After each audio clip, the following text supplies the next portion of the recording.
vacances passées à Barra, une île de l'archipel écossais des Hébrides.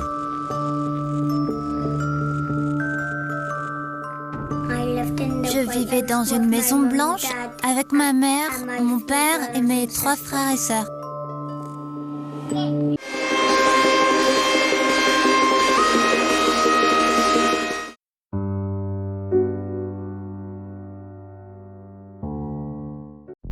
Vous croyez en la réincarnation, vous?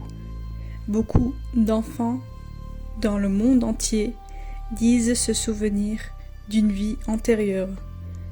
Je trouve ce sujet vraiment très intéressant. En tout cas, ce jeune garçon, Cameron Macaulay, y croit dur comme fer. Il en est persuadé. Il se souvient avoir eu une vie antérieure qui se trouve sur une île nommée Barra. Cette île est située à environ 500 km de sa ville actuelle, Glasgow, en Écosse. Donc cette île ne sort pas de l'imagination de l'enfant, cet endroit existe vraiment.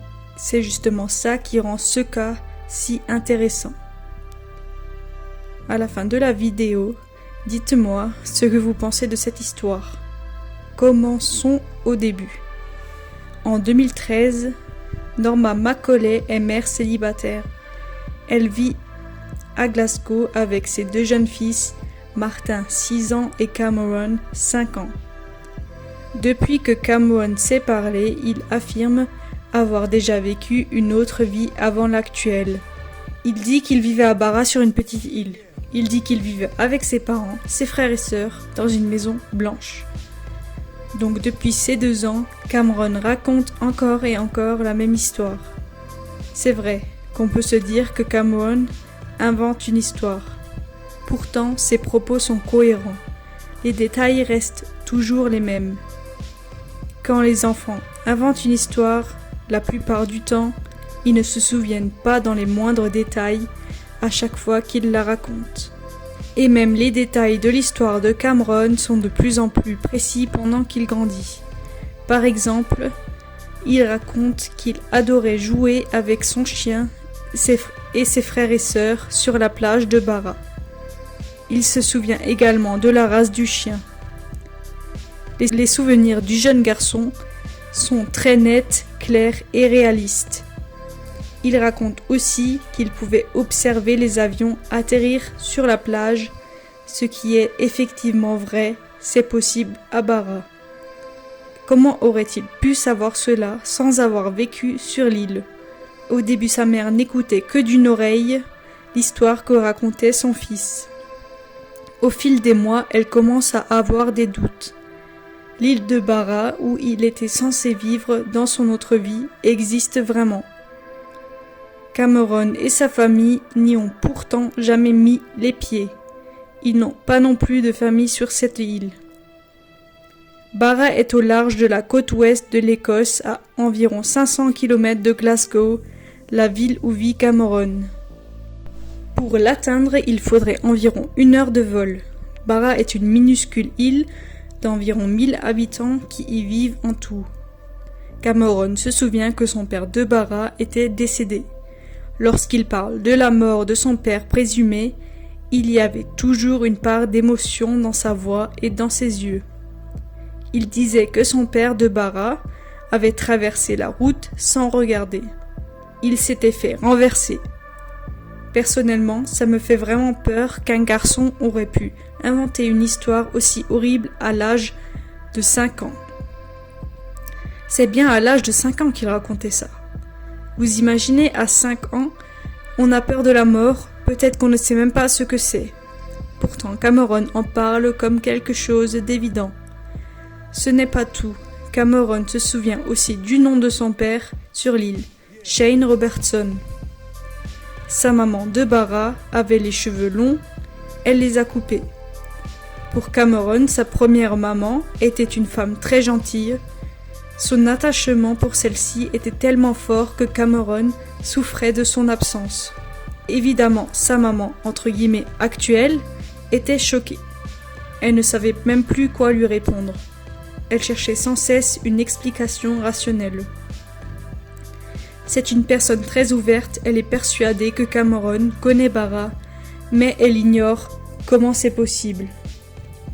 Elle a besoin de comprendre. Elle se demande si la maison de Bara existe vraiment, ou si Cameron aurait peut-être inventé une histoire après avoir vu un film ou un truc de ce genre. Le problème, c'est que Cameron n'a jamais eu accès à la télévision sans qu'elle soit à côté de lui. Norma contacte alors des psychologues pour qu'ils lui fournissent une explication rationnelle. En sortant des discussions avec les psychologues, elle a encore plus de questions qu'avant. Les psychologues disaient que Cameron n'inventait rien, et que c'était comme s'il était prisonnier d'une histoire dont il ne pouvait se débarrasser. Les descriptions que fait Cameron de Bara ne peuvent pas sortir de son imagination. Cameron se souvient également de sa mort à Bara. Il dit qu'il est tombé dans un trou, puis qu'il s'est retrouvé dans les bras de Norma, comme par magie. C'est souvent le cas des enfants qui racontent des histoires de réincarnation. Souvent ils parlent d'un trou dans lequel ils sont tombés. Cameron parle sans cesse de retourner sur l'île de Bara pour retrouver sa famille. La mère de Cameron, Norma, décide un jour qu'ils allaient effectuer un petit voyage en direction de cette île pour montrer à Cameron que toutes ces histoires étaient issues de son imagination. Je pense que la mère de Cameron avait peut-être un peu peur de la vérité. Elle avait peur que Cameron dise la vérité. C'est comme si elle se voilait la face. Elle s'est confiée, elle avait peur que son fils aime une autre maman. Après ce voyage, soit ils vont découvrir que tout est faux, soit ils vont découvrir quelque chose d'inexplicable. Pour ce voyage, un chercheur qui s'intéresse aux enfants qui prétendent être réincarnés les accompagne, Jim Tucker. Il est très intéressé par l'histoire de Cameron et veut découvrir si les informations sur l'île correspondent ou non au témoignage de l'enfant. Avant de partir, Jim demande à Cameron plus de détails sur sa vie à Bara. La maison de Cameron était blanche et elle avait un étage. Son père s'appelait Shane Robertson. Son père avait les cheveux en brosse et portait toujours des chemises. Il vivait avec beaucoup d'autres enfants. Son chien était noir et blanc. En arrivant à Bara, une des anecdotes de Cameron s'avère vraie. Les avions se posent bien sur la plage de Bara, dans le sable. Bara n'a pas changé dans le temps, ce qui signifie que Bara est une île qui garde un peu ses traditions. Elle ne change pas facilement, les technologies avancent moins vite qu'ailleurs. À Bara, le garçon reconnaît chaque détail. La plage, les maisons, les paysages. Jim et Norma, la maman de Cameron, se décident de rechercher le plus d'informations possible sur la famille Robertson. Ils se concentrent particulièrement sur le fameux père de Cameron, Shane. Ils rencontrent un historien. L'historien affirme ne pas avoir de personne portant le nom de Shane Robertson sur l'île. Deux informations permettent de situer l'histoire de la vie antérieure de Cameron dans le temps. Ce sont les avions et Cameron se souvient également que sa famille possédait un téléphone fixe. L'historien estime que c'était donc après la guerre. Les histoires d'avions conduisent Cameron, Jim et Norma vers le nord de l'île. Cameron ne reconnaît malheureusement rien sur l'île du côté nord. Il est très heureux d'être sur l'île, malgré tout. Le deuxième jour sur l'île sera un peu différent. L'historien recontacte Jim, il aurait de nouvelles informations. Il a trouvé une maison des années 1970 où vivait une famille Robertson. La maison est également blanche. C'était seulement la résidence où la famille Robertson passait leurs vacances. Ils n'étaient pas les propriétaires de celle-ci. Les adultes emmènent Cameron voir la maison. En voyant la maison, Cameron fond en larmes. Il est comme sous le choc. Cameron, de nature très bavarde, ne disait plus un seul mot. Le garçon est bouleversé en voyant la maison et ses extérieurs. Les propriétaires actuels de la maison les font entrer. Il reconnaît l'intérieur de la maison, même si la décoration et les meubles ont changé. Il arrive à situer la chambre où il dormait et celle de ses sœurs. De la fenêtre, comme il l'avait décrit auparavant, on pouvait apercevoir la plage.